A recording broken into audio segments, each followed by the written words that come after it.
หมายส่งพี่น้องผู้ปันแห่งสื่อข่าวแซนวิดีโอขอทางเสียงนะครับเนาะมื้อนี้ก็แม่นยามในวันที่17เดือนธันวาคม2026นะครับมื้อนั้นในรายการข่าวตอนได้เดียวตั้งข่าวเงาเกี่ยวกับเรื่องศึกมัน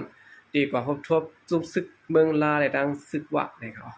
ในด้านข่าวเงาในเซลก็มาผักตอนปั้นพี่น้องเขากว่านะครับศึกมันยึดเมืองอันแต่งตั้งขึ้นโตเก่าเปลี่ยนลงปองจึงไว้ในนะครับเนาะหางแฮนตีกว่าพบทบกับโอกันตั้ง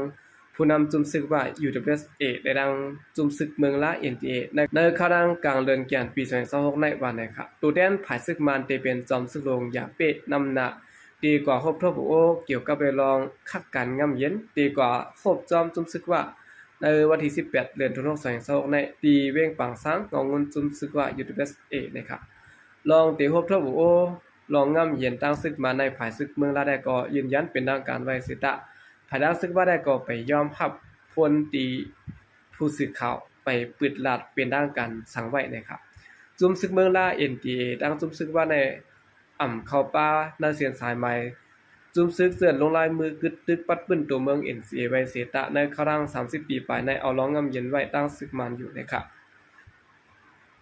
ไว้หลังจอมซึกมันยึดเมืองมินออนหลายไล่ขึ้นจั่นเปลี่ยนจอมจึงมินออนหลายยาวโจแก็บก้ำอ่อนก้วยนะครับจุมศึกเมืองลาและดังศึกว่าออกลีกปืนเผายินดีรับตอนผมจมจอมอ่อนตังสุดเปิ้นมาอยู่นะครับแผนการคร่า1ปากวันอันโลบองจึงศึกมันยึดเมืองตำบางไว้ตาได้เฮ็ดสร้างคักการง่ำเย็นนั้นย่ำเดียวในภายศึกมันห้องเอาจุ่มยึดกองกลางเจ้าคือเจือนลงลายมือ NCA และลงลายมือนั้นมาหบทบอุปโอจอมกำจุ่มจอมหนักขับขึงไว้ซึ่งนั้นอยู่นะครับพ้องจุ่มยึดกองกลางเจ้าคือหลายๆจุ่มก็หบทบอุปโอจอมศึกมันที่เว้งลงนี้ปีตอนนั้นแม่นได้ข้าวยามมินออนไลน์กว่าข้าร่างหบทบจอมจึงเมืองเขตจีจิ้นผิงเหมือนกันนะครับผู้ปักดาบด้วยจอมการเมืองการซึกเมืองห่มตุ่มก็หนึ่งได้ก็ทัดทางรัดแนไว้ว่าซึกว่าตั้งเมืองละได้ก็เขาใกล้พบทบโอกันตั้งซึกมันอยู่ห้องเมื่อแล้วก็กว่าเมื่อนั้นลำลองสุดได้ก็เขาตั้มยื้อกันนั่นขนาดปัญหาหนึ่งได้ก็จ่องเขาเตยอมลงลายมือ NCA เป็นทางการในเว้ยบ่ไผเมืองเขตปันแห้งอีมาได้ก็ได้สร้างแดกลายกว่าแทงเมียวหนึ่งก็เปลี่ยนได้อยู่ว่านะครับจุ่มซึกมาในขอดพอดกรมตรีจัดปองการง่ำเย็นเมืองห่มตุ้มในเสละเมื่อวันที่4เดือนธันวาคม2026พบทบโอกันตั้งจุ่มซึกได้แหลงวันนั้นก็ไล่ครบทบโอกันดังจุ่มอยู่กองกลางเจ้าคือ7จุ่มอันลงลายมือ NCA ไว้นั้นเสละ10พบทบโอจอมจุ่มปฏิบัติสูงถึงใต้ SPP นะครับและเขาดังมีหนองหลายตื้อฮอดแผ่วไว้ในเมืองเขตเสละอุปโอจอมสีขินพิงจอมจึงเมืองเขอยู่นั่นทางแฮนเตครบทบโอจอมซึกว่าตั้งซึ่งเมืองลาแทนอันนี้ก็เป็นรองตรงหนึ่งดังซึกมันเขาบ้านในแผนการ1ปากว่านั้นเขาหางเฮียนตีเฮ็ดนั้นนะครับเนาะ14แนวขาขึ้นมาถ่อมด้วยข่าวเงาในการดังภายทับซึกเมืองลาวปล่อยบันกุนตกขอก3ปาก50เกาะเฮาเปลี่ยนตามหมายต้องรองงามเย็นในครั้ง37ปีว่านะครับดังคือเตเป็นที่หมายต้องการก่อตั้งรองงามเย็นขอบเต็ม37ปีในสิแลกมติคอนตุมกัดเย็นนาลินคึกต้อนหมายสีเมืองใต้ปลดออกตับศึกเมืองละ NTESZ ปล่อยคนตกขอก3ปาก50เกาะเต็มๆนะครับในวันที่15เดือนธันวาคม2026ตามตัวเจ้าเถียงลิ้นโหเปานาลินคึกต้อนหมายสีเมืองละเนี่ยเนาะในเฮ็ดลีกปืนเผาออกว่าเฮาเป็นหมายต้องการก่อสร้างรองงำเย็นขอบเต็ม37ปีนั้นจ้อมหนังปักเปิงการพองงำเตียบตัตราในพื้นที่นั้นเสียแลหันถึงรองการเปลี่ยนก้นหนังกันและภายกรมติพร้อมโฮมและการงำเย็นจังไรเตียบตัดปลดปล่อยตั้งพิเศษปล่อยหลอดบันก้นตกขอกตีคงปลิกนั่นน่ะเด่นคือต้นไม้สินันตา3ปาก50เกาะนะครับพอถึงมาในวันที่30เดือนธันวาคม2025ในเป็นวันกึกปืนเมืองละอันใดก่อตั้งรองงำเย็นเฮ็ดให้คนเมืองในพื้นที่เจื้อนอยู่เศร้านั่นน่ะเด่นคือต้นไม้สิไดครบปังตึกซึกเสือกลางยันการไปเพมาครั้ง30ปีไปเปลี่ยนวันขอบการก่อตั้งรองงามเย็นวันที่30เดือนธันวาคม1กะปาก86ในปี1กะปาก89ถึงในวันที่30เดือนธันวาคม2026ถึงนั้นและมาครั้ง37ปีเต็มยอดนะครับ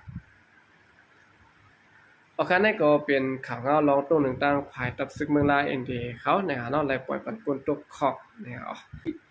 14แนวข่าวขึ้นมาถ่อมด้วยข่าวเงาปล่อยต่างที่กองมุกตีเวียงเมืองนายนะครับได้จัดป้าปังต่อปังร้องหึงเลือนไปนะครับปล่อยต่างที่กองมุกตีวันกลางตรงเวียงเมืองนายจึงได้วัดจานั้นได้จัดเฮ็ดป้าปังต่อปังร้องหึงเขาได้เลือนไปยาวย่อมไว้คนมันปืนติดลาดเองนั่นไหน ในวันที่14เดือนเมษายนมาในนะครับเนาะห้องการภายป้องงามและคนเมืองเวียงเมืองนายนะครับอ่อนกันจัดเฮ็ดปล่อยต่างที่กองหมู่ตีวานกลางตรงเวียงเมืองนายภูมิปุ่นพรในพื้นที่ปันขว้างปึดปางต่อปางรองป้าว่านะครับปล่อยต่างที่กองหมู่ในได้จัดเฮ็ด4วันกล้วยในเสตะปางต่อปางรองสืบจัดเฮ็ดถึงต่อถึงมื้อในนะครับแล้วปางต่อปางรองนั้นมีจุ่มซึกปิดุจิตS3 ตัวอำนันลงเอาห่มลมปันไว้นะครับกวนซายเวียงเมืองนายหลัดกวยดาวสึกข่าวพุทธฮอเขาว่าได้เป็นจุ่มปิดุจิต S3 ตัวและห้องการพองงามแต่ซึกมานห่มกันเสในขออ้างปล่อยต่างที่กองมุกสิและเฮ็ดหากินเขามันกว่าตกลอกผู้มักมีเงินเขาป่วยค่ะปิดุจิต S3 ตัวเขาออกหน้าตาติไลว่าเขาอ่อนน้ำเฮ็ดว่าไหนค่ะดินเนอร์ปังต่อปังเหล่านั้นมีห้านต่างกิน 3-4 ห้านมีปังมวนเสื้อและมีเพิ่นตาต่อร้องเหมือนนางเล่กองกิน10ปลายหมักกิ่ง102เพิ่นและผายกิ้ว3เพิ่นเจ็มเจแนะก้นกว่าเอาเพิ่นปืดปางต่อปางร้องที่ได้ปันขอนตีภูมิปุนพรนักปืนตินัก60แสนเปียมันว่าแน่ครับเกี่ยวกับเวลาปางต่อปางร้องจัดเฮ็ดถึงข้าวยาวจังไหนเตสาเฮ็ดหาพิงยามก้นนักปืนติลู่และพรย้อนมันก็จางเกิดขึ้นมาตั้งนำในคนเมืองเวียงเมืองไหนปันตั้งหันถึงไว้หนังไหนคนมันพื้นที่อำหันดีซ่อมค่ะเอาศาสนาเฮ็ดนาเตอสิไลเฮ็ดกินจังไหนในมันที่เฮ็ดให้ต่างยามคนมันพื้นที่รูดซุ่มจอมเขาพรย้อนมันก็ในพื้นที่ที่มีมากผู้ละคนจนเรื่องนำมาค่ะบ่ต่อรองบ่เตึกโดดเต้นนี่ในคนในฮัดเฮ็ดกูแมวเขาปัญหามันติจางเกิดขึ้นมาจังไหนค่ะพ้องคนเมืองหากินเร่งต้องอย่าผึดจังไหนในย้อนบ่มีปังต่อปังรองแลคนเมืองมึงการต่อรองอำทาดอำไว้เฮ็ดให้การหากินเร่งต้องอย่าผึดมุ่งหอเคินผิดมอดแตกใหญ่กันป้าไหนมันซ้าย10 บาทนี่หนังไหนเพราะว่ามีปังต่อปังรองจังไหนเขาติเอาเงินมาเรียนเขาเพราะว่าซุ่มกว่าในมีตะลงตื้นล่างขึ้นและได้กว่ากูกว่ายิ้มเปลี่ยนนี่เป็นขอดตั้งนำกับเพราะปวนโหนพื้นที่รู้ไหนติจางเฮ็ดให้ก้นหนุ่มลูกป้าเขาว่าไหนเกี่ยวกับเวลาปังต่อปังรองในสิได้ก้นเมืองทุกย้อนตีผู้เกี่ยวข้องผู้อุปเปิงในพื้นที่ว่าคาซื้อโยต่อก้นวันก้นเมืองในพื้นที่อุปเปิงพองงามกว่าสิและเฮาอย่าไปอ่อนก้นหนุ่มในพื้นที่ไปเส้นทางผิดไหนก้นในพื้นที่ลาดในนั้นไหนอันนี้ก็เป็นเงาลายที่เวียงเมืองนายแนวนอกต่างไปซึ่งปิดุจิต S3 ตัวเขาเอาผมลงไว้นะครับปล่อยได้ไวกว่าหึงแล้วเป็นเฮ็ด4วันกว่านะครับเพิ่นก็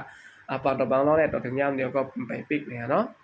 ออกกำเนิดสนัยก็ยินชมนับยามของคุณมันถึงพี่น้องผู้กำเทียมประเทศฝรั่งเศสเขายินชมนับยามนำเสข่าวสายก็เดียประสงค์ค่ะ